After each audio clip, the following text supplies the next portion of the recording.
E-gaming bets, online betting for every esports fan. Dota 2 and Hearthstone, CSGO and Overwatch, StarCraft 2, the choice is yours. Express bets for multiple matches or live bets on the game you are watching right now. Know your way around Dota 2? Make a prediction for picks and bans. Playing CSGO? Guess the number of rounds in a certain match. Daily quests for all participants and all the best choice of payment systems. More than 600,000 users have already made their bets on the spectacular matches since 2011. EGB.com. You know for sure who's gonna win.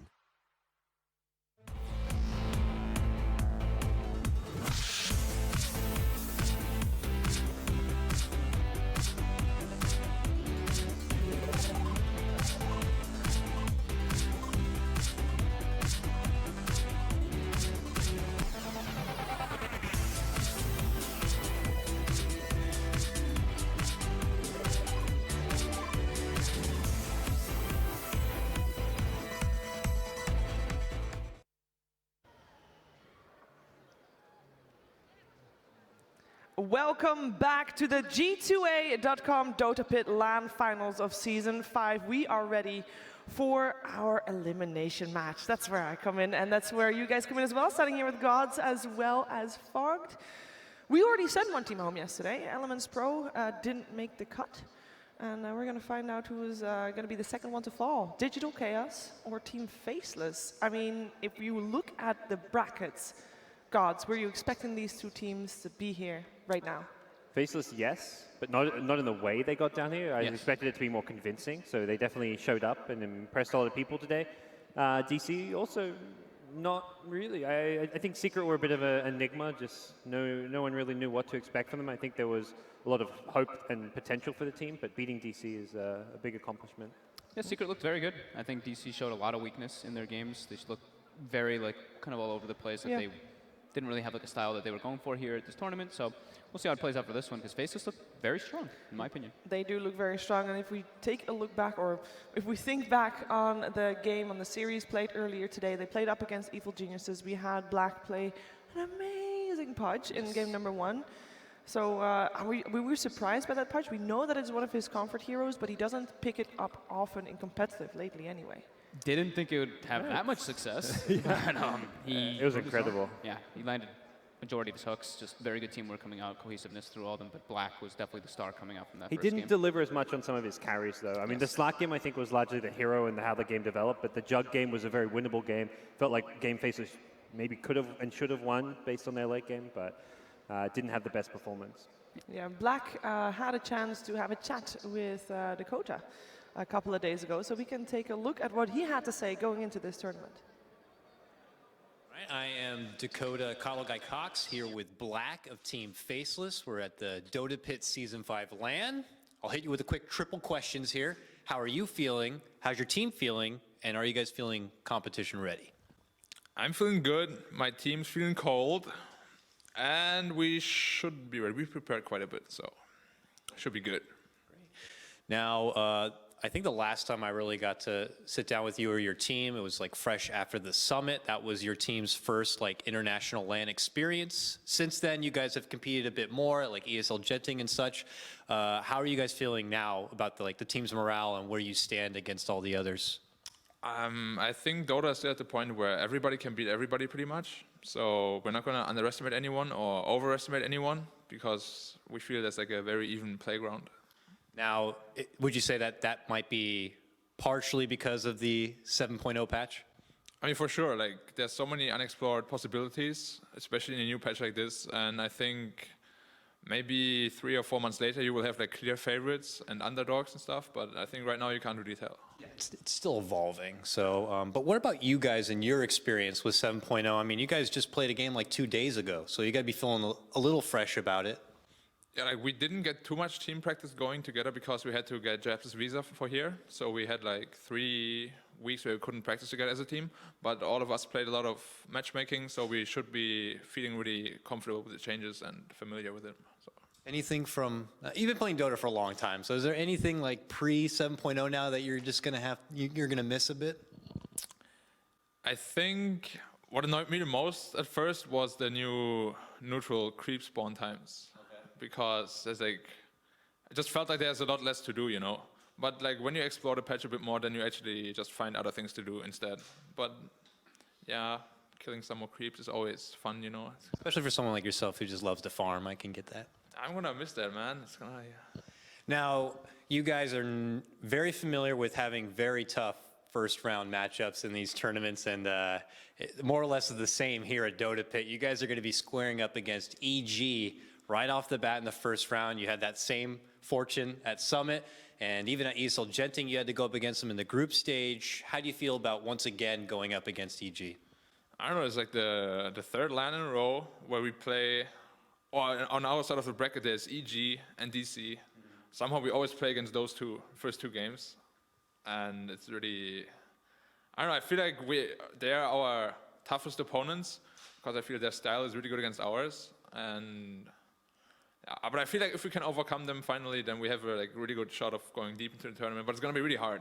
Like, I don't know, it's like bad luck maybe. Maybe it's meant to be that way, you know. First they beat you down and then you rise up like a hero. We'll see. We hope that's the case for you, and I want to wish you the best of luck with you and Team Faceless moving forward. Thank you so much, Black.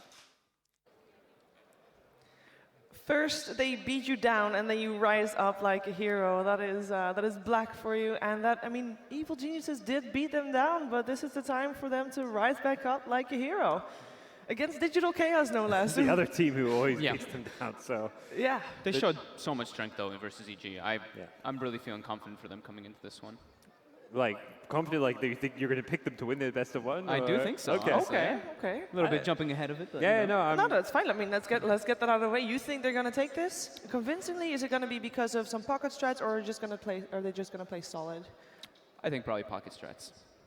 Yeah. I think it's a best of one. This is probably the time to do it, and I think they showed a lot of promise when they did have their type of pocket strike. They showed a lot of promise with Black, with jabs as well. I really like the way they played that first game. If they can do that again, I think that's the way that they're going to take it versus DC. How about you, David? I think DC showed a lot of shakiness in their first opening series, and maybe just a bit relaxed having just one ESL, so they kind of can be a bit more complacent. They don't have to worry as much about their major invite, but they also don't want to finish last place at LAN. Like that in itself. Even if you're, as a team, like having a mentality like, okay, we're going to not use all our strats and play our best, no one likes losing. So I think DC, to me, they're still favored. It's not heavily favored, like 60-40, maybe 65-35. And I think Faces is a very tough team to verse based on how they played earlier today. But ban the Pudge. I think there's definitely some weaknesses in some of the players that we've seen. Black didn't do too well on some of the other carries. And I think DC, to me, should win this series. Okay. Is there something to say about momentum for this best of one? Both teams come off Who's losses. got momentum? Well, if you Negative. if you consider it, no, both teams come off a loss. But I feel like for Digital Chaos, it's a much tougher loss compared to the one for Faceless because they came off a loss of a team that they were expecting to struggle against or expecting to have a tough opponent in. Well, I think for Digital Chaos, perhaps they thought, you know, we can deal with Team Secret. We're prepared. Probably in the manner that it was. You know how DC, that last game was fairly one-sided, you could say, for Secret. It was pretty much them just running the show the entire time. While when it was Faceless versus EG, they fought a good fight. We were all sitting there like, they look like they're going to win this game 3 with the draft that they had. They made it to the late game. They were showing a lot of different great moves between all of them, good cohesion between the team.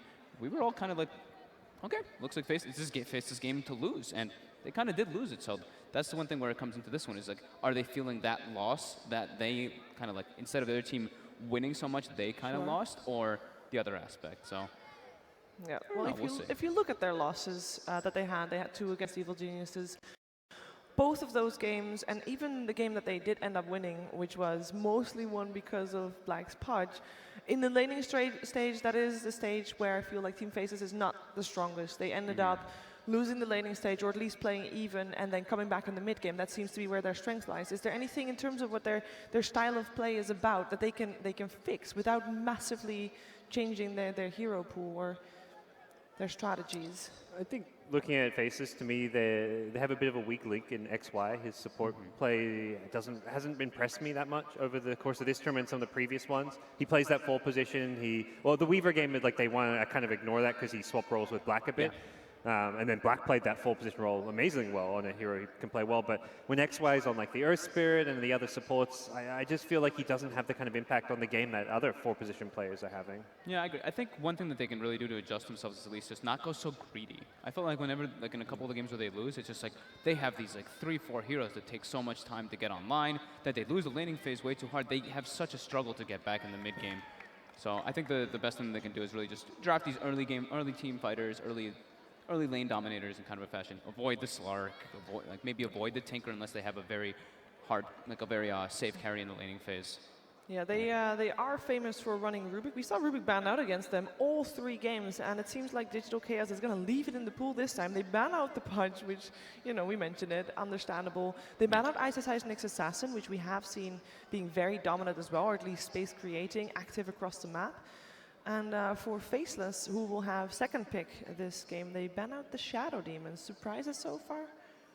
No, I think that's Faceless' 2 best heroes. Even, like, I mean, Pudge is the newcomer kind of thing, even though Black's been playing it for so long. The Nyx was Ice's most dominant hero, even before Boston. Also, good ban if they want to go into like an early Ember Spirit pick, but Yes. not going to be their first pick anyways. First pick, Venge. Venge? Wow. I mean, they showed this in game 3 where they were just like pick Venge Legion first too. I don't know about this support Venge as like an opening pick. I'm not convinced. I mean, he couldn't really protect Resolution's Naga Siren in the previous game they had, where Naga didn't come online early enough, but perhaps they have a better chance against Faceless, who, as we mentioned, doesn't have as crisp of a laning stage as Team Secret had that specific game. Rubik picked up. Now, this Rubik, we have no clue where this Rubik is going to go because they play it in multiple positions. Same can be said for the Vengeful Spirit in a way.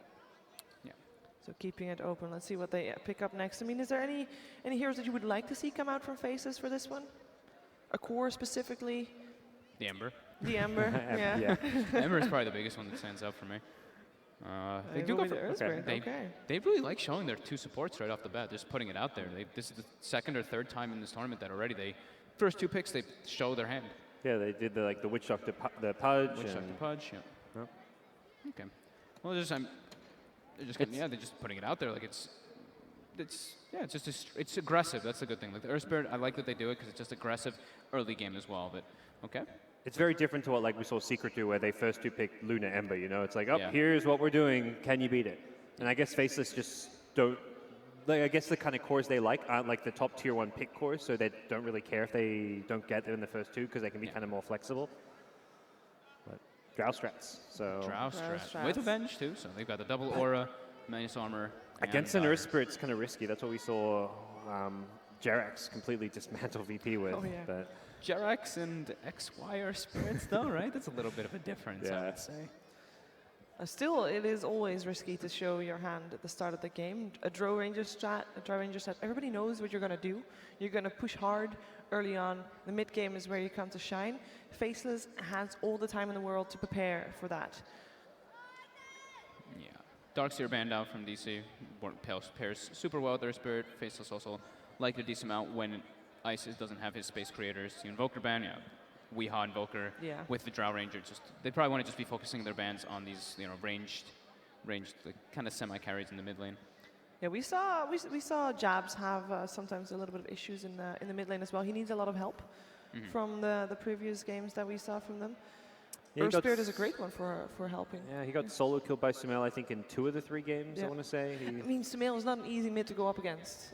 Yeah, no, So, absolutely you not. know, of but- all the mids, but then, you're going up against Weehaw as well, which is also not an easy task. I think that's why it's important for them to avoid something like Slark for Black so that they can help them in lane. Like Yes. Slark is a hero, you have to help him the whole entire laning phase. So I think they should go for something like their Juggernaut. They seemed like very comfortable with it. Black seemed to have just a little bit of struggle on it in that 3rd game, but overall in his early and mid game, he had very good decision making, and they were very close to winning that game. That's where a lot of teams are playing Jug and the other one, the Life Sealer, because you can leave these heroes in like a 1v1 against an offlaner and the supports can roam around and you're not worried about that hero not getting farm and experience. Yeah, you're giving the other offlaner a bit more out of the lane, but you're getting something elsewhere on the map. Well, it is over to Faceless to decide what they are going to go for next, so they're going to have to reveal possibly a core. Again, we don't know what that Rubik is going to be doing.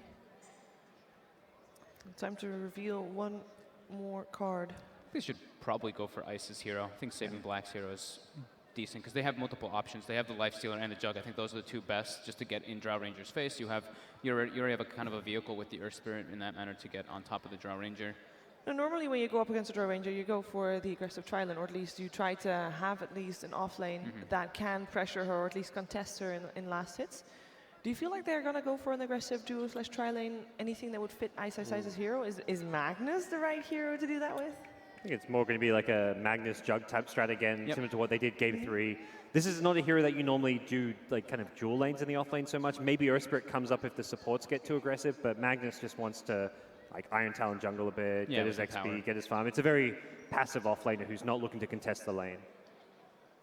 Does get in the face of Drow later too. It's a heavy team fight already coming out from Faceless versus the the Drow strat that we've already talked about from DC. DC just going to steal that Jug, run it mid, take it away. They could. They definitely could have all the chance to if they want to deny that. Or they can pick something up that they know is going to be good against it. Which heroes would be able to deal with the Juggernaut? A Weaver? Weaver? Support Weaver? Could quite definitely likely. be the, it could definitely be the support Weaver. 'Cause it's versus Rubik, Earth Spirit. They have a decent amount of disable form already. Rubik now has a very good spell to steal with that. Yep. But yeah, focusing more on like the minus armor. It's like heavy physical damage oriented lineup coming up from DC versus Faceless. Yeah, curious to see what they look to build around the Magnus. Mentioned the Jug, but there are other kind of melee carries you can pair for the Empower. PA comes to mind. Ooh. A great gap closer to the Drow Ranger. That was the big thing that we saw at Boston. Every time somebody picked Drow Ranger, it was like instantly PA, like bam, right in your face. So definitely a possibility. We did say it ran in the mid lane. Yeah. Very good call. Nice. Nice. Yeah, the synergy with the Magnus is there. And they got the silence already from the Earth Spirit as well, so they have, I feel like they have got quite enough tools to deal with the Weaver, even if it is a core, if it turns out to be one. They also have flexibility with the PA for the lanes. Like they can wait to see what DC pick up with both their 4th and 5th pick before they decide, okay, do we want the PA mid or in the safe lane? Yeah, absolutely. So they don't have to worry about the PA like losing in the laning stage. Is it exclusive that Ice only plays the mag? I think I saw Jabs play the mag at Boston. It's been a while, but I think recently it's more so just been Ice. There's still, there are flexibility options for both teams, but more so for Faces. I mean, you mentioned that maybe they're going to try to go for a little bit of a cheese strat. Maybe, it doesn't really look like any kind of a cheese type of draft right now, but they can definitely throw a curveball. And they're kind of showing they just saw what Secret did with the PA, and they're like, oh yeah, let's try some of that. That looked decent. That looked decent. That looked pretty good. All right, so Digital Chaos, they kind of know what to deal with. They have got maybe a little bit lack of lockdown right now. I think they want like a magic damage type hero in the mid lane. They don't want more right click. They're going to be too all in at that point. PA has the evasion. Getting some kind of like Queen of Pain type hero for mid could be an option. I would like. We haven't seen Queen of Pain either. I really would like it. It's a hero that's very strong this patch, and seems to be getting ignored a lot in this tournament, except for on the last ban. I think we've seen it like 2 or 3 times being banned out with. I thought Queen of Pain. I don't know. I mean, if they want to go all into the push, there's the obvious like Dragon Knight type hero, which can control the PA a bit, but doesn't necessarily. There we go. I don't need to do anything. Thank you, God. Thank you, Sheep. I mean, if we can read the draft as we just did, then surely the players will know what's coming as well. No, so Shiva, we know more than that. What are you talking about? Oh, yeah, okay. I'm Don't sorry. say that. Okay. No, They know nothing. I really liked, as soon as you mentioned the Quap, I was like, yeah, PA is a hero that takes time. It's squishy throughout all stages. Queen of Pain has the massive burst potential, wins the lane as well with the Drow Aura. Definitely fits exactly what they need to have that mixed damage potential in their lineup. Just need that off-lane initiator for DC, most likely. And if you are going to run a Queen of Pain mid, you do not want to play Phantom Assassin against that. So No, you do what not. mid hero for Jabs comes to mind against Queen of Pain? Queen of Pain is a very strong laner. Do you switch the is Rubik still- to a mid Yeah, against Jabs Quap, plays or- Rubik mid as well. They They banned ban out the the puck? puck? I guess Banning out the off there. thinking off-lane puck, Off-lane puck, but with the Drow, that's something OG used to a bit, and some teams like to pair with Drow. Massive amount of burst damage potential with that puck as well. So I think that's a good ban. Just disrupts the whole entire team fight that they have. It's a big. I think it's a little greedy right now coming up for Faceless. So they need something that can tie in and fight very early, because like all these heroes kind of require their levels. PA requires farm. Mag wants a 6. Mag wants Blink Dagger ideally. Yep. That's why I feel like a Rubik mid is a bit less greedy. That's why you send him there. He doesn't have to dominate on farm. He's more of the tempo controlling type hero. Well, let's see what Digital Chaos thinks that Rubik is going to do, because they ban out Slark, so they ban out a core. And they go for the bat. So the moon bat. Yeah, and Slack would have been a hero that isn't too afraid of versing a bat in lane, although I'm not sure it would have been the best to fit in Faceless's draft. All right, Falk, me and Shiva have done one. Last pick's yours. Oh, God. No pressure. It's too open-ended. You don't want PA mid, so Jab's mid hero. Yeah, you don't even know what role it is. It's either Rubik or could be support. carry, could be mid, could be support, Yeah. could be 3 different roles. Could be an offlane if they want to do mag mid, you know? Yeah, they could still leave it very open. They could pick anything except a 4 position. I hope it's not Tinker. Okay, to be fair, big one. we I hope have it's not. only seen Nuts play the Witch Doctor and the Winter Wyvern so far. Yes. So if they do run jabs on the Rubik, then one of those heroes, would those fit? Wyvern's decent versus Drow Ranger strats. Decent. Decent.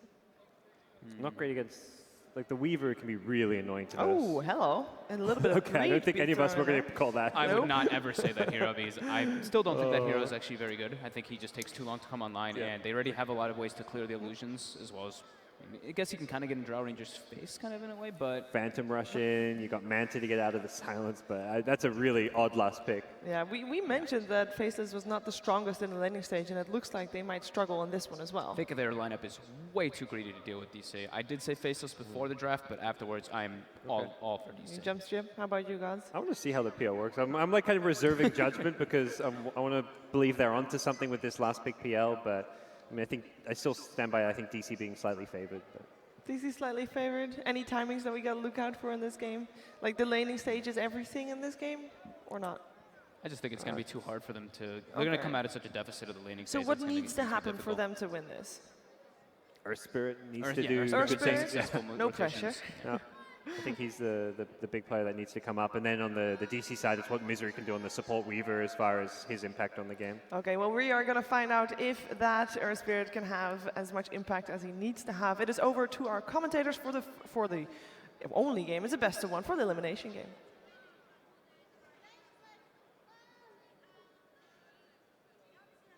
Word. We're going to start with the word odd, Merlini. Feels good, dude. PL is, I'm not going to go against that, even with the illusion change-up. It seems odd anyway, but it's Faceless. It's meant to be odd. It's their thing. I think you're just trying to take away from the fact that you thought it was going to be a mid Rubik the whole time. That is potentially possibly right. I was sitting there, and they were also tossing it up as well, if it was going to be that mid Rubik. But it's not. It's going to be PL into that mid lane going for them. But DC's draft looks very, very stable across the board too. I like PL mid versus the Queen of Pain. You can doppelganger off the Shadow Strike. He also has a lot of agility, so he gets extra benefit from the Empower. Also, Digital Chaos have pretty terrible AoE. Mostly just the Queen of Pain, unless you want to go for the Ags, Maelstrom, Drow in the late game. But That's still going to take a decent amount of time, and by that point, Yep. you're probably expecting everyone to be in power buff up and have a lot of initiation from Faceless. yeah, you have to deal with the RP. That's the one big problem I see going late game into into the Drow lineup. Yeah. It's also one of those fun little things too when they run their Rubik. Obviously, they bypass going for the damage and go for the gold per minute. And Nuts will walk around with Aghanim Scepters, Blink Daggers, 4 Staffs. He's going to be a real big controller, and that's kind of what I like about both of the supports coming out from Faceless. Combining the Earth Spirit, who's already been like the king of control throughout this tournament, and then add the Rubik on top of it. It's just a lot to work together. But I'm with the panel as well. Like it's going to be a rough laning phase for Faceless. Is it? I don't think so. I don't think it's that bad. don't think Queen dominates most matchups, but Phantom Lancer I think is one of the few melee heroes that actually does pretty decently because of the doppelganger. And of course you do have the Earth Spirit threat on their side. Bottom lane, Batrider versus PA. It's going to be a wash, I would say. Probably slightly Batrider favored in that. I don't really think they can kill the Batrider at all in that matchup. Magnus versus this tri-lane. Yeah, Mag probably just needs to skewer away, play it pretty safely. I definitely think DC has the edge, but I don't necessarily think it's that one-sided. I want to see Ice's positioning. Like this Observer Ward that he managed to get down is, in fact, really, really useful because it's going to make it so at least his lane should be pushing out all the time towards him. So he won't get in that position where potentially stunned, gusted, and then just killed off by the cold arrows and damage that the Drow Ranger provides. I wonder if you can actually do some creep pulling shenanigans with the Magnus. Like if there's a range creep in the large camp, if you can like skewer yourself away, kind of like the You do like with the IO? yeah. It's possible. I don't. That timing's going to be a lot more difficult. Like, IO seems a lot more fluid. Like, when you do the skewer, you got that little wind up beforehand. You got to wait for him to attack. It's possible. Or you just take the creep with you. You can't skewer creeps. That's a shame. Nerf, please. Pudge is already too imbalanced. Like, What, you want to make it so he can't hook creeps? yeah, or what? it's the indirect nerf. So Magnus can actually skewer creeps now. That would be a dream. That would be a nightmare in team fights. All right, ice. Oh, skewer. He's going to drag in Misery underneath the tower. There's no Shikuchi on Misery. It's like a lot of damage. Underneath the observer ward, he knew he was going to be okay, but one more hit would have done it. He doesn't have skewer for a while. Misery, quick Shikuchi, and then just runs away. Does the damage, and that's going to be all. But What if they had a sentry ward there? This would have been so sad. Not that they would. no, it was close. It was just a little bit further to the north. So we just Shadow Strike. Jeb just doppelganger. I wonder if he's actually going to max the Shadow Strike. I don't really think it's a great idea versus the PL, but it is very good versus most of their other heroes. Generally, one level is enough if you want to like stop a Magnus's blink or damage a PA, however. Looks like Moonori had to burn through a large amount of his consumables early on in the bot lane. Urspir is waiting for his initiation, just twitching with his stick on the bot lane. Black has the ability to jump in quickly too. And there's no Firefly until now. Like, Moon has hit his level 2, so if he needs to level it up, he can do so. But now, Rolling Boulder, short range, Nuts coming in close too. If he can just reach him in time, but with no boots, he won't get in range to get that quick little telekinesis grab and throw back. But they force the abilities out from Moon at least. Black also doesn't have a stout shield. He was taking creeps quite a bit, but he has plenty of regen to deal with it. And they managed to deward that pretty cleverly placed observer ward, it seems. So looks like ISS will not be able to get that much out of the top lane, especially with that observer ward eyeing his possible Iron Talon / jungling movements. That's a fun little rune to have. Can at least screw around with the camp if he wants to wait to the 3-minute mark. Misery is going to say hi. But a quick little haste rune maneuver. Also want to keep my eyes on that Earth Spirit. He's a big rotating hero that's done so much this weekend already, and he's hovering around the mid. But Weeha's already back pretty defensively on his tower. And Wee's like at full HP. I don't think there's any way they kill the Phantom Lane or kill the Queen of Pain in this situation, especially with the bottle coming out right now. Maybe if he aggressively blinks, but that's also pretty unlikely given the matchup. This Observer was done so much for DC. It's now seeing XY rotate to the top lane, so they understand that the Earth Spirit is up here. Potentially that'll work with the Magnets. If they can get us on the skewer, they're probably assuming they can find that kill on the top lane. Many teams have tried to prey on Ice's over-aggressiveness or slight positioning, which it looks like you can find a kill.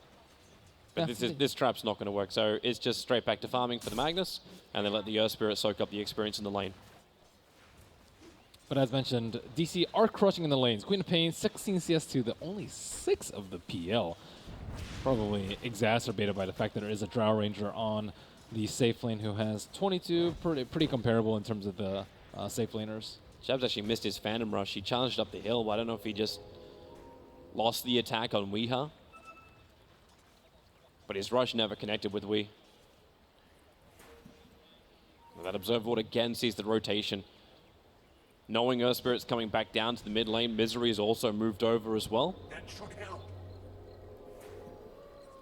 And this is giving a lot of space to Resolution. This is going to be a very quick level 6 because the support's not even having to stand on the lane.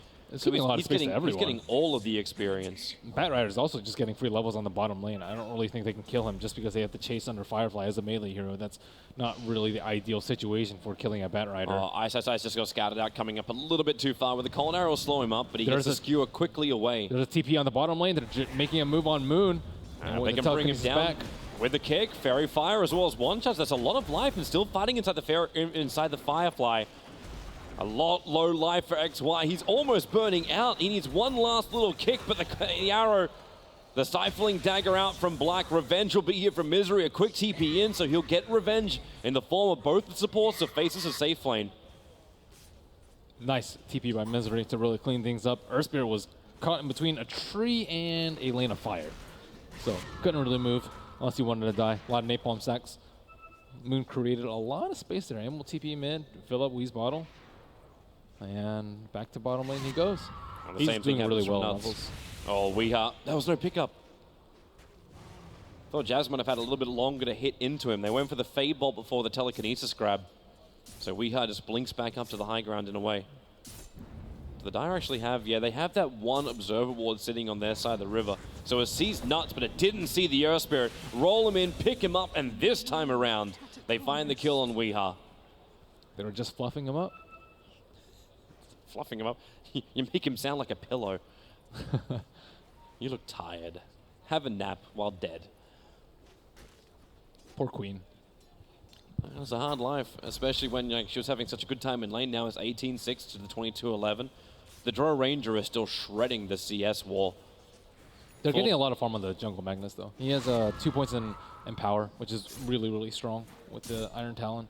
So, yeah, Drow Ranger's getting farm, but keep in mind that I think Faceless's net worth is a little bit better spread out.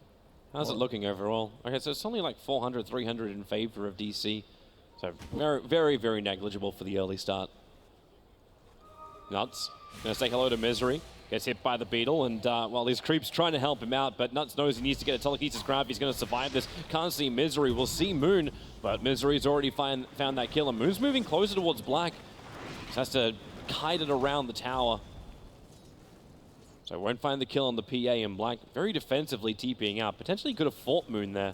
No level 6 lasso up for the Batrider yet. Bottom tower is under attack. He does have a Helmet Dominator, grabbing that Mud Golem creep up nice and early.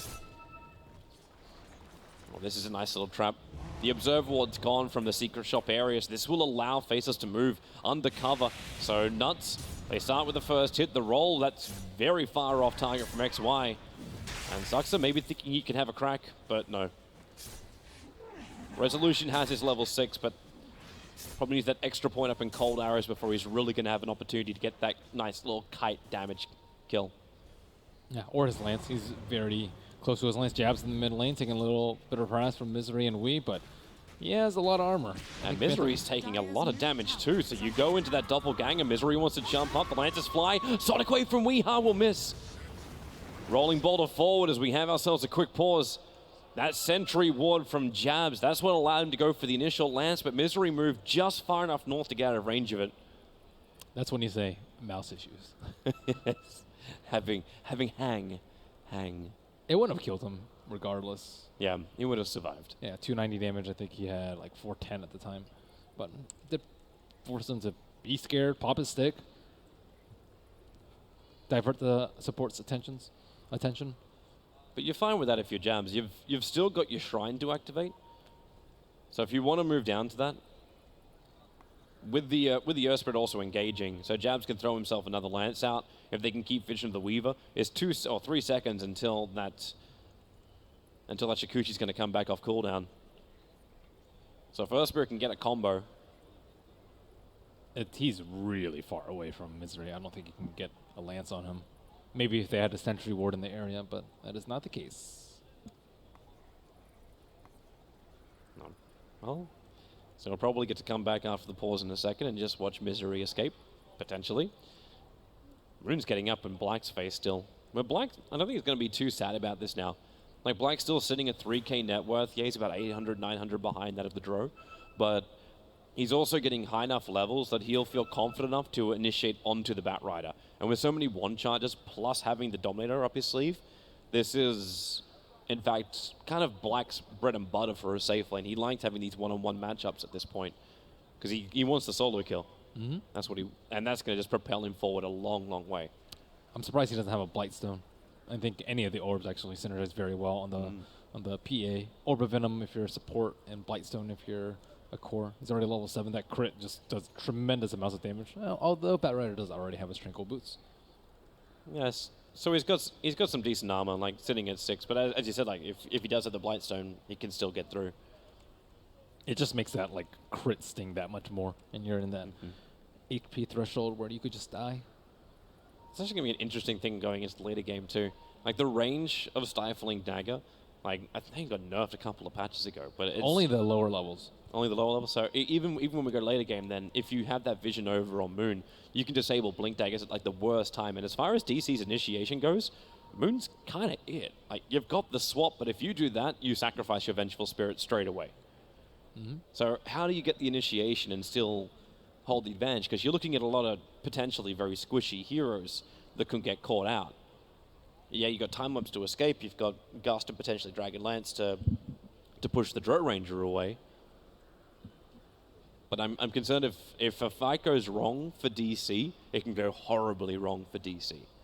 And that's saying that up against a team who has a Magnus, which can make things go horribly wrong. Later on, they have fail-safes. They'll have the time-lapse on the Weaver with Ags, especially because he's already on a killing spree, 3-0-0 on Misery, and then they also have the defensive swap onto the Vengeful Spirit. So if they all in on a hero like the Drow Ranger or the Queen of Pain, it could easily be turned around with those defensive abilities. So RP is not the end-all, be-all in team fights. That's a good point. You kind of forget about the Aghanims over on the Weaver. Oh, I never forget. I harp that thing up. Dude, that thing is amazing. You shut it down earlier on day one. You shut it down. Or was that fogged? You shut it down. No, I think they had something else, though, to deal with. They had like a SD or something else to kind of save a hero. But if you don't have any defensive saves, that thing is amazing. I mean, the thing is just amazing in general. Time-lapse. And then Rubik gets Aghanim Scepter and steals it. That might be a while. Definitely could be. Especially the ability to actually steal time-lapse, because Weaver's just pumping Shikuchi out all the time. Dude, Rubik doesn't even have boots. Life is hard for him. But 6C GPM will solve all his problems. It really does. It really does. Unless he wants to do it the old-fashioned way with old-fashioned farming, and then he goes for the 50 plus damage, which is not really needed. I don't really think you'd go for it in this lineup. I mean, you'll be hitting creeps now and then, but I think it's going to be pretty fast and furious. The goal per minute. Heavy farm. Who is it? I'm trying to remember Jabs' build, actually, when he went for the mid. Because I got a funny feeling he went for that like Hand of Midas kind of style, and then went for the gold per minute as well. And he hit this huge item spike around the mid game.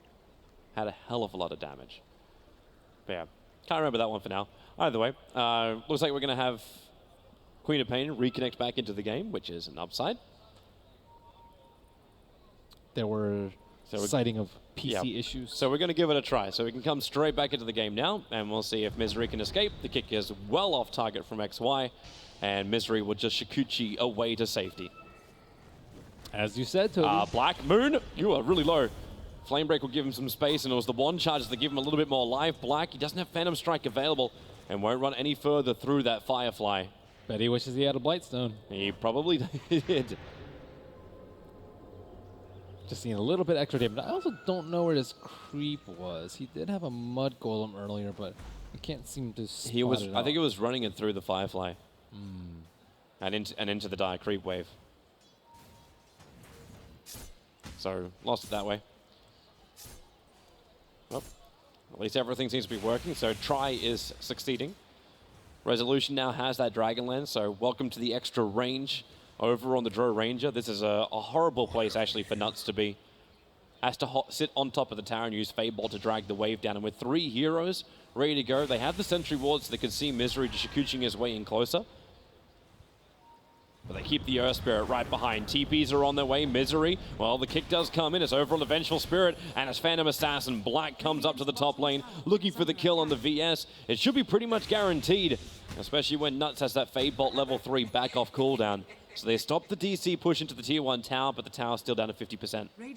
And look at Moon, already just mildly creep skipping, and this tower I think is going to die very, very shortly. Resolution already used Precision Aura. Lasso's coming in. Resolution's got Gust available. They're going to get the silence onto the Magnus, trying to keep their distance away from the RP with the Flame Break. They know he was going to tick out. The skewer's going to be off target, but now it's Moon being chased down. The perfect kick out from XY. Rolling Bolt of forwards. The Moon will fall, but the revenge is tit for tat right now on the bottom lane. Throwing the lance up to Resolution, slowing him down, but Nuts comes in, but in comes the reinforcements. Weehaw will arrive. Sonic Wave is on cooldown. He still has that Scream available if he wants to kill Nuts off that way. With the Scream in the attack, he'll actually do so. too much damage on the Magnus there. He thought he could tank it all, but nice combination of the Gust into the Flame Break just made it impossible for Magnus to reach a Drought Ranger. And this rotation works even better for DC. Yeah, you felt you push up on the top lane, but you take the fight, and then you take the tier 1 tower and bottom lane. Successful rotation for Resolution, and TP's coming back off cooldown. He can go straight back up to the top lane and start all over again. Moon's getting so much from this early game. Fat, one of the premier offlaners, I would say. Very difficult to zone out, and this game seems to be no different. And there's a DD, but Misery will yoink it right under the watching eyes of Jabs. Well, those watching eyes actually don't see that much. You look for the vision and you look for the wards out, and the only observer ward is watching the rotation down to bottom lane through the rune. Through the rune spot. And he's going for Silver Edge on the Drought Ranger, it looks like, to deal with the Phantom Assassin. Very common pickup. The hunt is on. Digital Chaos. That top tower is still at 100%, so if DC want to try and defend this, they potentially can, but with a double damage rune on Misery, they may even just win as the trade-off pushing into the mid tower, because the catapult wave has already arrived. Yep, Precision Aura proc again for Resolution, and it should be another T1 down. Black has bought the Blightstone so he can push towers maybe a little bit slower than DC, but still respectable. Radiant's middle tower. And they actually might even want to wait for the gank. They've got a small Dark Troll Summoner. That's what he's dominated up at the moment. Sitting on the other side of the hill. But Resolution back behind the tower. VS TP's in, and it's taking them too long. Plus the Observer Ward they planted up near the Shrine scouted Moon's movement to the top lane. This might be an easier one if they can catch out Queen of Pain, but no vision on their side of the river. She just struts through their jungle. They're looking for the ward again. They're wondering if it's visible, which it is not. And we turn it again into another push. Dominated creep on the bottom. We saw Ice do this earlier today. And power up his creep, push in with the Satyr Blast, and just attack into the tier 1 towers. Keep this battle as much of a split push as possible. Just want to slow down the Drow as much as you can. Yep, Nuts potentially caught out. Misery's not really going to attack in. VS putting down a nice aggressive Observer Ward. Considering he was attacked by the tower, it kind of like leans towards knowing the fact that ward got put down. Bottom lane, Magnus. Skewer is available. Weeha, I think he was looking to dodge it. The Skewer will actually drag Moon back because that brings the Firefly along with it. Back up to the top lane, a 3-man Gust. Resolution. Is there the stun? Yes, there is. Some dominated Centaur. So Resolution won't get out. Black with a double kill. Misery, a quick Shikuchi down through the river. Scouted out by the Observer Ward. But it's still 2 heroes for the price of 1 plus the tower in favor of DC. Man, that Centaur stomp.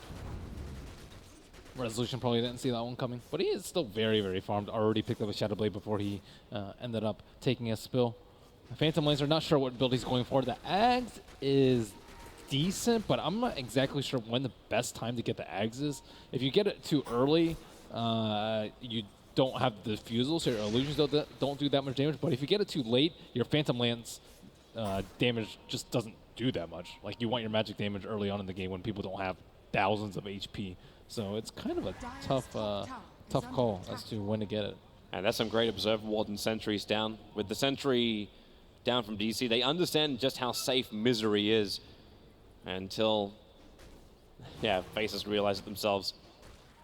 Sentry for sentry, Misery backs up, and the pressure goes into a very low tier 1 tower, and DC have a choice to make. If they want to fight this, Weeha right now is getting a better trade-off in the mid, attacking into the tier 2 tower. I saw Shikuchi steal from the Rubik. Was he really going to reach? Rolling Boulder forwards with Stifling Dagger. They reach up to Sasa. Even Batrider getting kicked by the stone of the Earth Spirit. Another Sentry Ward has to be planted. This time it's going to be the crit. Bringing down the VS, but the RP catches out Weeha. Lasso them back in. Keep the Firefly right on top of Faces. It's a good fight for DC if they can keep that damage going. A Resolution could do it from the back line. Misery is already dominating, getting a double kill out of this. And Jabs trapped up in the tree line. Weeha holding him in with the rest of the creeps. That is 4 heroes lost for Faceless and potentially more. But they have no stun available to stop Black from TPing away to safety. Wow, they went so deep, it's just the Vengeful Spirit. It's not exactly the ideal hero to kill first. And on top of that, it was just a 1-man RP coming out from Magnus. Downside of the Helmet Dominator build is that you don't really have that much mobility. Even with the Cobalt 4-man, that's the only mobility that could possibly be provided by the the Helmet Dominator creep, you just can't really get in there. He skewered in, but it was at their big team fight ultimate. Magnetize, I suppose, wasn't used yet by Earth Spirit because he had already used the majority of his spells trying to catch out that Vengeful Spirit at the start of the fight. Yeah, he'll need to have a little bit more mana up his sleeve for the next engagement, as he's going to pick up his Arcane Boots now. Yeah, not the greatest fight for Faceless, but perfect for Digital Chaos. Nicely kited. Misery actually did more damage than anybody else in that fight. Just Shikuching himself around, never really becoming a big priority target for Faceless. Yeah, he hits for 150 right now. It's quite respectable as we ran, and still no deaths yet on Misery. Oh, they found Rubik. Blink over, but with a stolen Blink in the hands of Rubik, he's able to move away faster than the Batrider can catch up. Misery showing himself again, rolling forward, almost actually connected. Misery was just a little bit late on the retreat. That's why the Earth Spirit missed his target. Yep, Miss Silence. Nuts trying to perhaps get a better spell. Shikuchi, way better than Blink, I would say. Well, he can just use both. Blink into Misery once he sees him. Get the quick grab on Telekinesis. You'd almost need to have like Magnus skewer into RP to hold him there to get the kill. Nah, you need Earth Spirit for that. Earth Spirit has the instant cast. Skewer in is just way too slow. Rubik, he just blinked in. And now Drow Ranger with the Gust, Nuts losing life very quickly, can blink again. He's got no real help and he's dying to the Scarab Beetle, and Misery knows that Nuts can't actually do anything to stop his own death. That's a really smart play by Misery. If Misery had showed himself right there, he would have stolen Shikuchi and then would have gotten away from the Swarm. Looks like DC is wondering about Roshan. They threw the sticky napalm in, now the Dominated Creep puts the Tornado inside. So both teams thinking about the big man at the moment. But Faces need time. That Blink Dagger is still not up on Ice, Ice, Ice. They have the Dezo and the Alpha Wolf on the PA, so she actually will crit for quite a lot of damage. And the Empower, mind you. Now all they need is the control to go with it. Yep, that is correct. Wondering if Diffuser will do enough for that. It's a healthy amount of damage. He also went for Treads too, so far more of a fighting build than the split push BOTs. That is the normal alternative.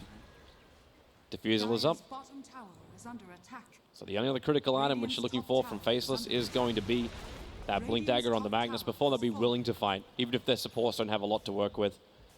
They both had to build into Arcane Boots, or are both looking to build into Arcane Boots. One of them has it. Rezo just gets a free tower, free T2. Makes contesting that Roach just a little bit more difficult. Perhaps difficult enough to the point where DC might look into going in there themselves. They don't have a Helmet Dominator on their side, so no easy way for them to actually tank the Roach. I guess there is the Swarm available from Misery. You still have the Shrines available. That's the advantage of the Radiant side. Well, Blink Dagger is up. Quick TP to the Shrine. Will be a 4-man smoke. They look to Weeha. Black slows him down. A quick blink away, but Weeha up the river, skewer forward. Weeha has his blink off cooldown in 1 second time. Another Stifling Dagger, another Silence. Now maybe you even commit it. No, you don't even need it. They keep the control up nicely, and with no Queen of Pain for 44 seconds, and an Alpha Wolf behind them, potentially, Faceless can down to Roshan. Batrider is a menace around the pit, though. Well, until he's got his 4-staff, it's not going to be as effective. Has to blink out. Stifling Daggers to slow him down. Sticky Napalm is the steal from Nuts. Not exactly what he was searching for, but Faceless take the safer objective, and that's the Tier 1 tower. I still think Napalm's pretty good. It makes a turn rate, especially for heroes like a Weaver, who have no cast point on the Shikuchi, but need to turn around in order to run away. It can be quite problematic. I would say Napalm is actually one of his better spells to steal. Surprised Nuts didn't fight harder to keep that Observer Ward up. I suppose Starkzer could have just thrown out another Sentry Ward. He threw an Obs and a Sentry right on top of DC's Obs and Sentry. FL's grouping up once again, and we have a smoke sitting on Nuts. Wow, Phantom Lancer is eyeing for a BKB next, so very defensive build, I would say, with the strength from the Treads and the BKB. Not something that you see quite often, but maybe his primary job is to stick on top of the Drow Ranger the entire fight, or deal with the Batrider the entire fight. But you should be able to do that with also things like Manta Style, right?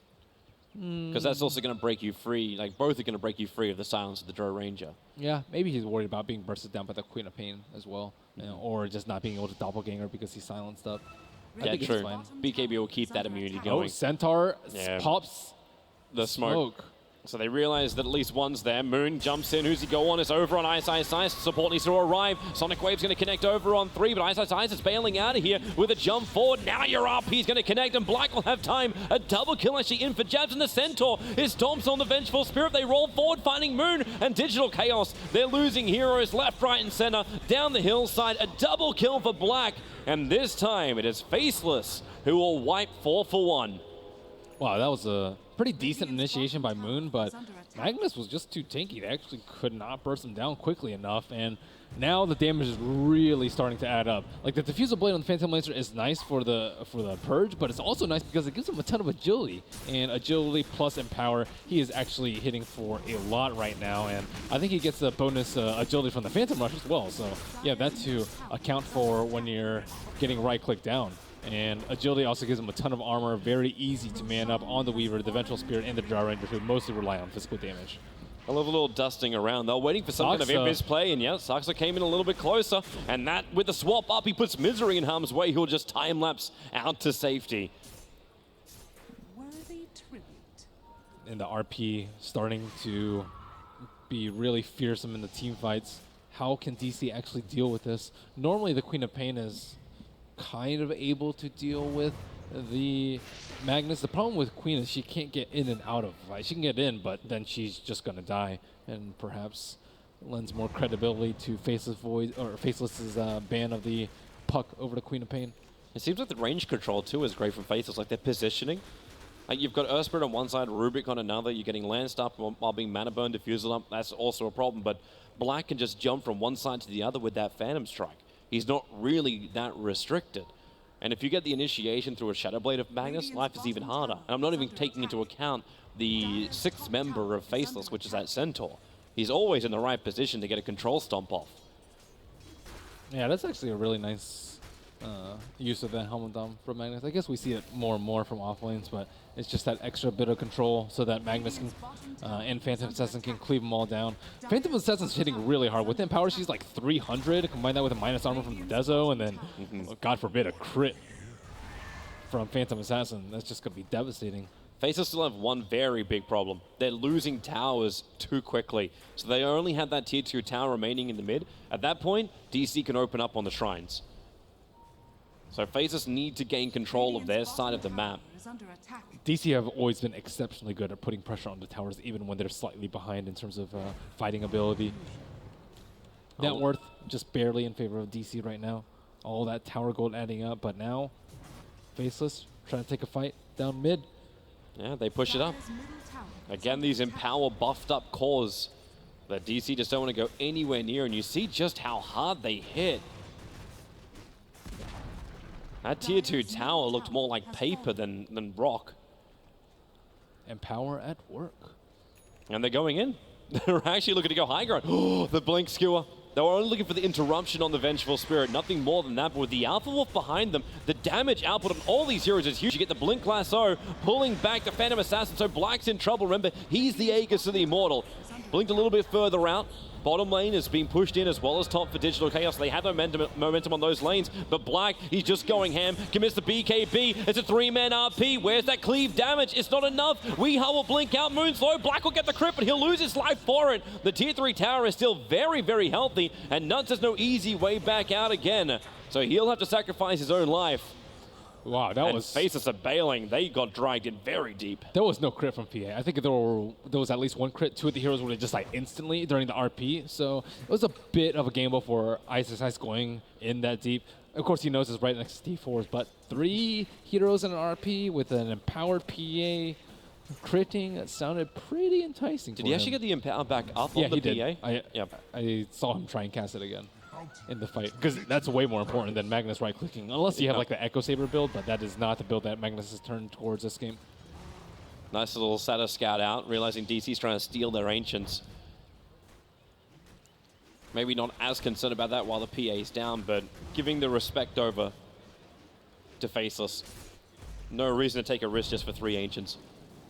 I do like the play for Moon to go on the PA. Like, PA, sure, she had Aegis and BKB, but because she has the Aegis, she doesn't feel like she really needs to use the BKB on her first life, and probably wasn't like, you don't have your fingers on the BKB, you're like, yeah, Batrider's not going to go on me, but Batrider dragged her all the way to the T4 towers, and even despite her getting the Blink Strike out right before she perished with the Aegis, she's still just in a terrible position.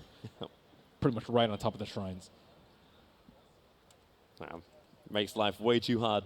This we'll wait till everything settles down. We'll get straight back into the game. But Misery, he's picked up the biggest item of all. So you were talking about it. The real thing that makes it difficult for Faceless just to focus on one target, that Aghanim Scepter will arrive. But maybe it's also one of those other issues where like Faceless, like, they keep grouping them all up together, so you get the AoE damage anyway. So it's good. I hear we actually are going to have ourselves a little bit more of an extended break here, so make sure you grab yourself a beverage. We're going to come back after a very short break as we'll change out of PC, and we'll come back to end Game 1 of Faceless versus DC, or the only game. We'll be back.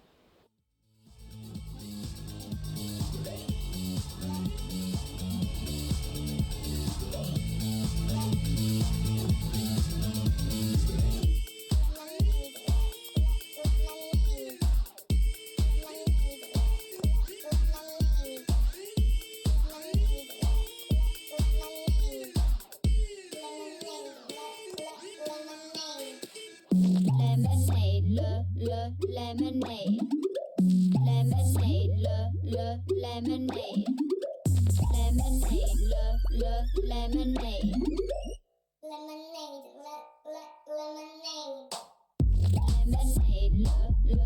lemonade, lemonade, lemonade, lemonade,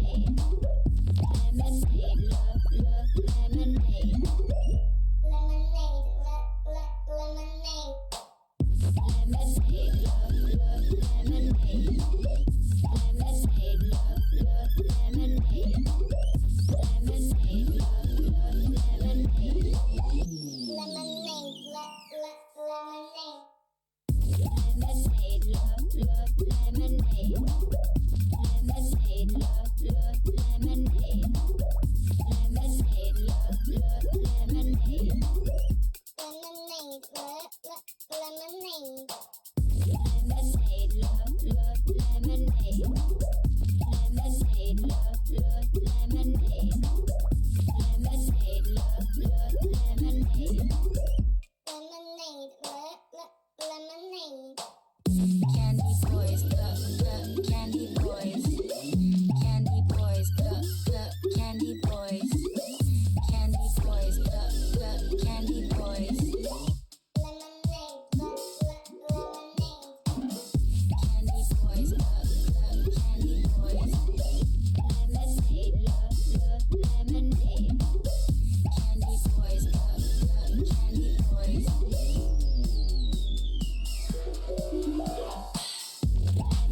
And we are back live again after we've sorted out the issues nice and quick. And into our best of one between Digital Chaos and Faceless. I'm Toby One again, joined by Merlini.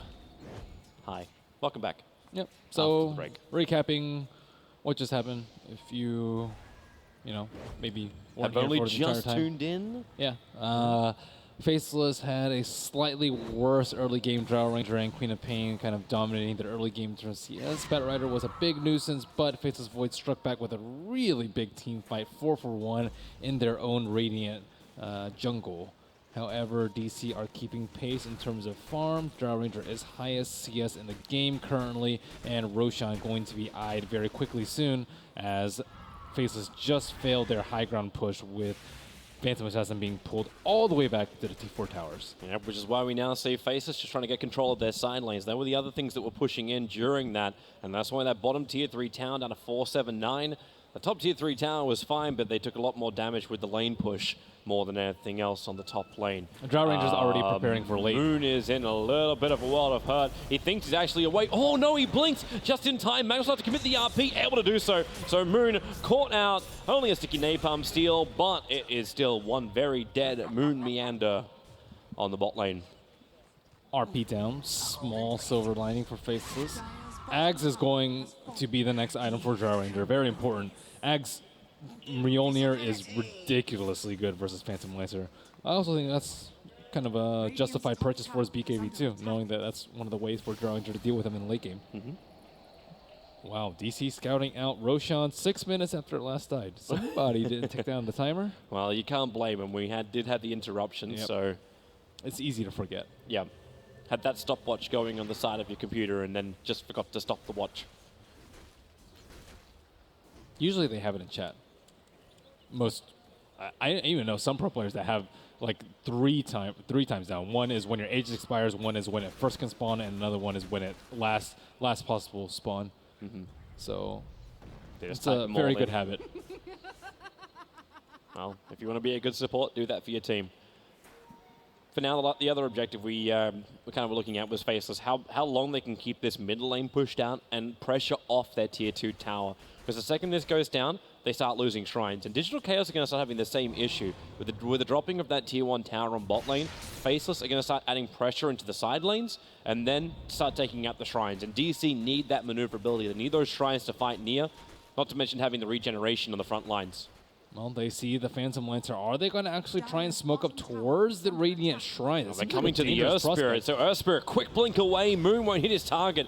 The rolling boulder will get XY out to safety, but bottom lane is where the attack was coming in from Faceless. Nuts is staying in the tree line, so the pick up, the throw down, the crits! Oh, well, Moon, welcome back to the world of the living. You can now return to the land of the dead. And Black wants to go for more, looking for more crits. 2 hits, no crit just yet, but the Troll Trapper is moving forward. He can use that now over on Weeheart. The blink out, Magnus can't get close enough. Would have had to skewer behind the tier 2 tower to make that work.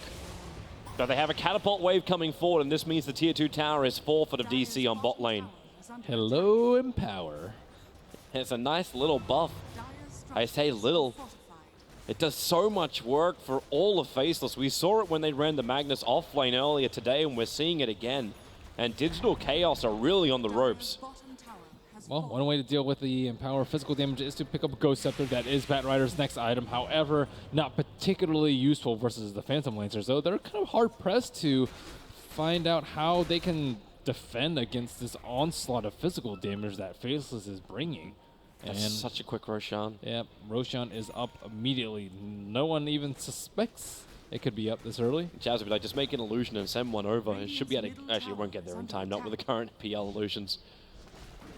Nah, Phantom Assassin Hell Dominator creep is going to be the easiest. So it looks like Phantom Assassin is actually going for the Lincoln Sphere. Very common pickup versus the Bat Rider, especially if you are a BKB carry. Speaking of Bat Rider, oh, Nuts. I thought for a moment Nuts is actually going to grab Moon before this would all happen. You can TP over the shrine if you want to. Nuts looking for some extra control. They get the silence on the Weaver. Magnus here for the RP. 3 core. Black has to cleave on thanks to that big Empower. Moon, Ghost Scepters will buying him some time, but another rolling boulder forward with the Magnetized turn on. Black will find a triple kill on top of the shrine, and all 3 heroes of Digital Chaos do not have buyback.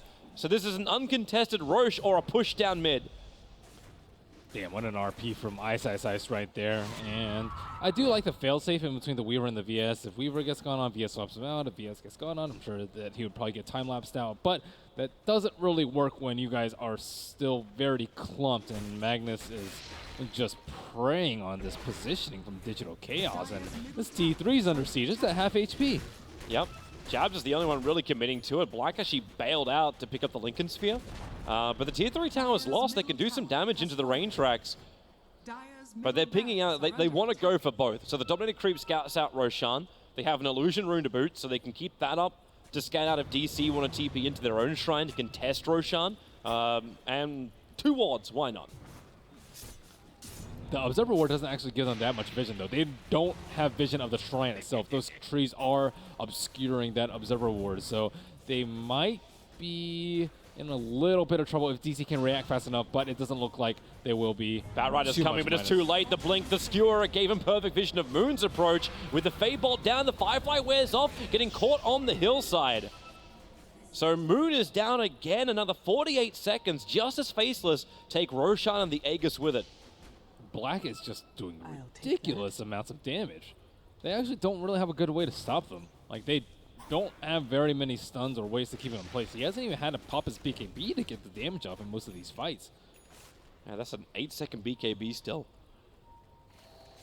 But the Aghanim Scepter Arias for Weehas. This makes the pushing high ground a little bit more difficult for Faceless, just because of that really low cooldown on the level 3 Sonic Wave. Not to mention his talent tree, where he adds another cooldown reduction. Yeah, they actually need to get level 25 on the Queen of Pain ASAP. That is one pretty good way to deal with the Phantom Assassin if they can manage it. Yeah, the lifesteal and the blade mail. That's going to be a long ways away. I don't even know if they can start thinking ahead that far into the game. Last T2. Yep. Spirus, the man who's been tasked with defending the bottom lane. He's hiding under the tower at the moment, or hiding in the tree at the moment.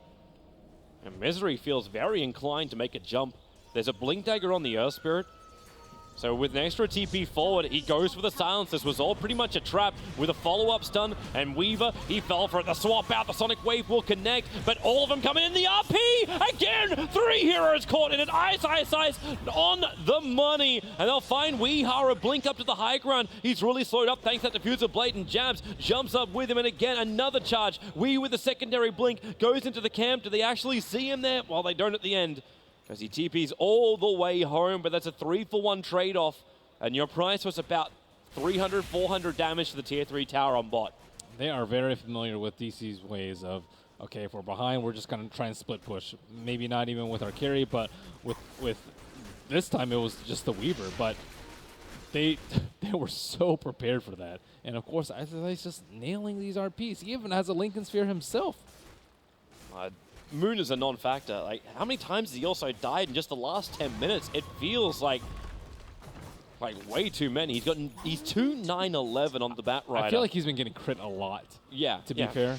Yeah, I'm not saying it's Moon's fault at the moment. I'm just saying like Faces are just out positioning and catching him out a lot more than he's trying to actually catch them out. They have damage issues. No one's really doing damage. Queen of Pain just kind of flops over if she tries to go in. She has no BKB, so if she gets silenced up by Earth Spirit, kind of dead to rights. And her Orchid almost does nothing too. Like the 2 big cores she wants to try and control who are doing the damage, the PL and the PA, both have BKBs. And one of them has a Lincoln Sphere, which he gave over to the PL. Oh my Resolution. Okay, with the Acronyms plus the Maelstrom, those procs do some decent work against the PL. And now you see DC's high ground defense. Yep, you got to kill Rezo, or you have to have just way large of an item advantage to be able to push into that. And that's before he has his Mjolnir. Once he gets his Mjolnir, that's a crazy amount of damage. Goes from 4 bounces to 12 bounces. But do you turn this now into a full split push? Like, do you avoid Digital Chaos because that? Or can you even do that? Like, when Drow Ranger can do the solo pushback on one lane. I think you just need like a gem on someone so that the Drow Ranger can't push out, nor can the Weaver. Once you get a gem up, you can kind of control their positioning. It's already on XY. Oh, okay. So the Earth Spirit got that vision. He was looking to buy it when that initiation started on bottom lane. Yeah, get the gem, just kind of keep them controlled, keep them in Drow Ranger, she's really hard pressed for item slots in the late game. You definitely want the Silver Edge because you want to be able to kill the PA. You want your Ag's Mjolnir because that's all your damage. You want the Hurricane Pike too. It allows you to siege towers and it gives you some sort of survivability. And then what about your last slot? You want a lot of things. You want maybe an MKB to deal with a PA, to do even more Ag split damage to the illusions. You want a BKB perhaps, so you just don't get run down. You might want armor, so you don't get one shot by the PA. There's just so many different things for that last item. You might want a Butterfly to help the precision aura damage. Like, there's the possibilities are like, 5 to 10 different items that she could get for that last slot. I love the small little army. The two dominant creeps are slowly, very, very slowly taking out that shrine of Digital Chaos. No risk. It really is none. It's like, okay, they're going to die. Great. I got more where that came from. Nuts running forward on Shikuchi. The quick blink away. Moon gets isolated, blink forward. Actually gets bashed up, and the RP again! It's 3 in it! Weeha's up on the high ground, but what's he going to do apart from watch his teammates die? 3 heroes. Again, only one of them has buyback, and it's the Bat Rider. My God, ice with these RPs, they're just incredible. It's kind of hilarious because he ended the last best of 3 walking off, and he just said under his breath, like, I played like crap in the last game. Like, in this game, he is so on point with every RP. He also got so much money early on, and what are you going to do to stop him? You can't even do it. Like, he sits invis, there's no detection. And he can even blink and skewer over on Weeha, and that's what he's probably considering at the moment. But hey, why not? Keep the attack going. You've already taken the mid-racks. Weeha's waiting for it. 8 seconds until Bat Rider is back up with the Weaver. So they do a little bit of chip damage, and they're bailing. I think might just get worse and worse. Yeah, sure, Drow Ranger might pick up Mjolnir, but then you're going to have to deal with the Refresher on the Magnus. Like, 1 RP is enough to slay 3 of your team members. 2 RPs is just game over. Digital Chaos, could this be it? Could they actually be the second team out of Dota Pit? We eliminate 1 team per day on the first 2 days. Tomorrow, there's a lot more eliminations. Dire, as you scan, they know that Faceless is poised near their shop, and there is a DD on the top lane. This could be a potential turnaround point for Resolution, hitting for a whopping 500. Oh, wait, make that 660. That's with the Venge Aura, of course. Yeah. Not a bad thing to have. Problem is, they're all out of position. PL is ready to force into the bottom lane. He needs a creep wave, however, but he'll start the attack, at least gets DC to look behind themselves, and Jabs, he's keeping up with the backdoor regeneration. And with the help of Black, actually, they wouldn't even care. The creep wave now arrives, and DC, they're going to take too long to TP in. Meanwhile, Jabs continues to replicate himself up.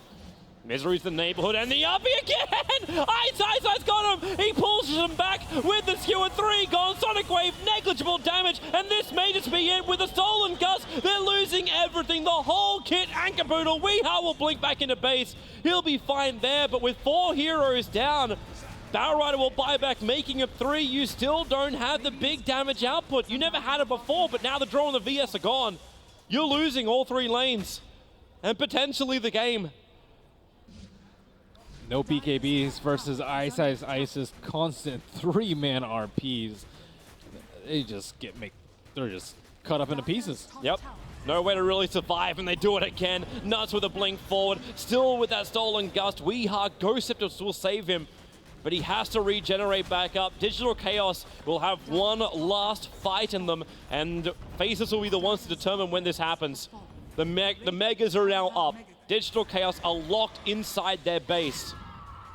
And Black, they turn around, they go back in again, they find Weeha, the perfect gust, the perfect silence. He's down for 83 seconds, so again, Digital Chaos have to fight 4v5, outnumbered and out-DPS'd.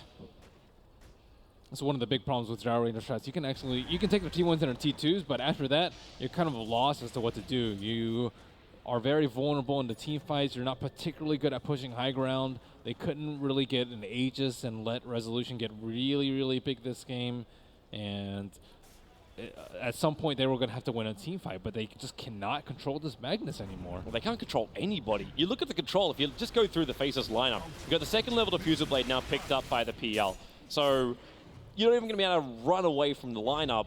but you've got the quick jump in on the Magnus. You've got more control coming from the Earth Spirit with his Yule Scepter. The Blink and the Rubik, he's done so much work with the Soul and Drow Ranger Guts. I think he's actually done more silences than the Drows managed to achieve in this game. Well, and you've got a full Abyssal Blade on the Phantom Assassin. So whoever he finds is dead.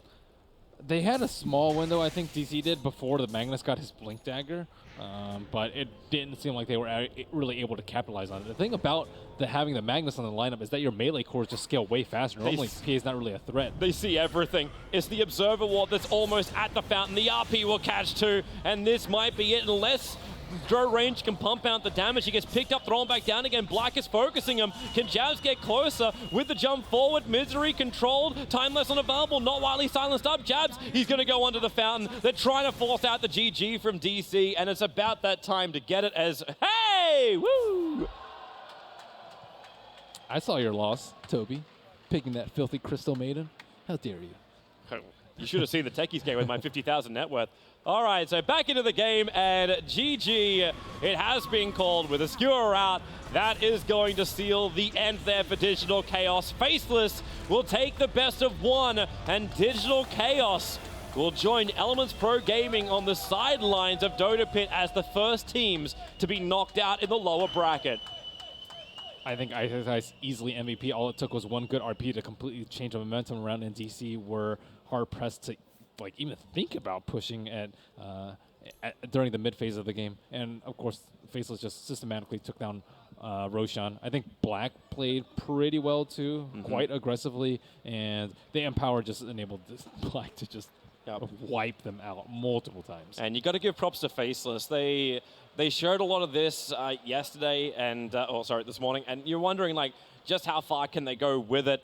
The dominated creep strat's also working beautifully for them. It's like they're playing with extra heroes on the field. So much support, so much control, so much roaming. It was just really well executed by Faceless. Yep, a lot of crits by Black. 30,000 damage, over twice any amount of damage done by a single person on Digital Chaos. And we could see disable time on Magnus. I'm sure that would be a gold medal, gold star. It would be absolutely wonderful for him. But hey, that is going to be the win for Faceless. We got one last game coming up. It is the winners bracket, almost you could say. Semi-final, the last one of those coming up after the break. So stay tuned. We'll come back with a panel. It'll hype us up.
gaming bets, online betting for every esports fan. Dota 2 and Hearthstone, CSGO and Overwatch, StarCraft 2, the choice is yours. Express bets for multiple matches or live bets on the game you are watching right now. Know your way around Dota 2? Make a prediction for picks and bans. Playing CSGO? Guess the number of rounds in a certain match. Daily quests for all participants and all the best choice of payment systems. More than 600,000 users have already made their bets on the spectacular matches since 2011. EGB.com. You know for sure who's gonna win.